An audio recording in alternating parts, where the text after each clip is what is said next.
Well, hello there. Yes, I see. Good news, everyone! The big beautiful bill has passed the House of Representatives by one singular vote. On this vote, the yeas are 215, the nays are 214, with one answering present. The bill is passed.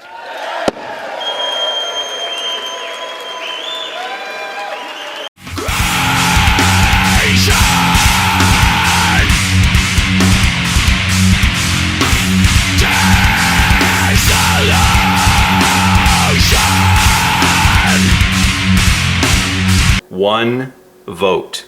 This is why voting and all the things that we do for our representatives matters. Now, the big beautiful bill had the Hearing Protection Act in there.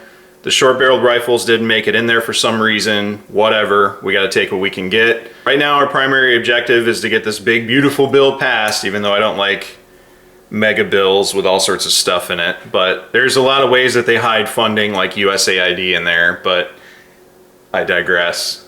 Now that it has passed the House of Representatives, it is going to the Senate. It's going to have the same uphill battle in the Senate, and don't think just because the Republicans have the majority right now that this is a sure thing. It is going to be just as hard as it was to get passed in the House, if not more so in the Senate.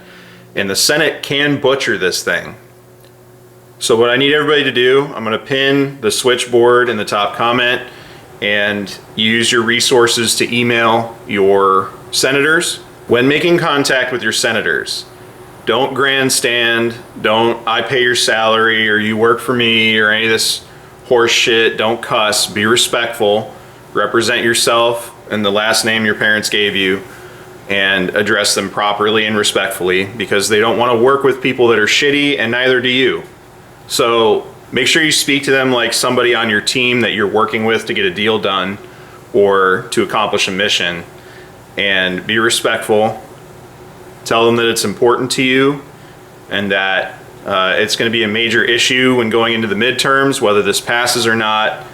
And it's not, honestly, this big beautiful bill isn't just the Hearing Protection Act. The 2017 tax cuts are in there that have been huge. If those go away with all this pending inflation and all the interest from all those bills that they've passed, all the bailouts and stuff, if that hits without the 2017 taxes, we are all not going to be able to afford anything. So if you thought it was bad these last couple years, just you wait. So those tax cuts are in there and a bunch of other things, but getting the suppressors across the finish line, despite the short-barreled rifle thing not being in there, is the mission right now. We need to unify as a group, unify as a community, which we seldom do, and make sure that we get this accomplished, because then we can deregulate suppressors off of the NFA.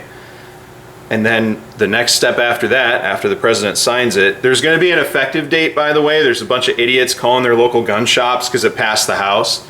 It needs to be signed by the president, you goofballs. Also, it'll have an effective date. Some bills and laws are effective the day they're signed. Some have an effective date of October 1, January 1, whatever. So because there's funding attached to this and some other stuff, this may have a later effective date. So don't think that just because this happens in a certain time frame that it's immediately effective. There's going to be an effective date. I don't know what it is. I haven't seen the final legislation. But don't assume this is done. Don't talk crazy to your senators. We need their cooperation and their follow through on this. So write and call your senators. Let them know this is an important issue and we need to get it across the finish line. Okay? And stop calling your gun shops to release your cans because it's not a law yet. You goofballs. Anybody has any questions, make sure you put them below. This is a huge first step to getting our rights back.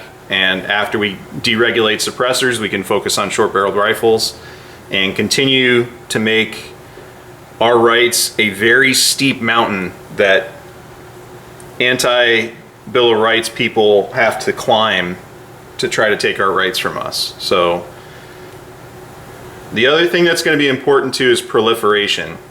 Once suppressors become deregulated off the NFA, you're still going to have to do a 4473 to buy one, but buying cans and making sure their common use is going to be the next step. So there we are.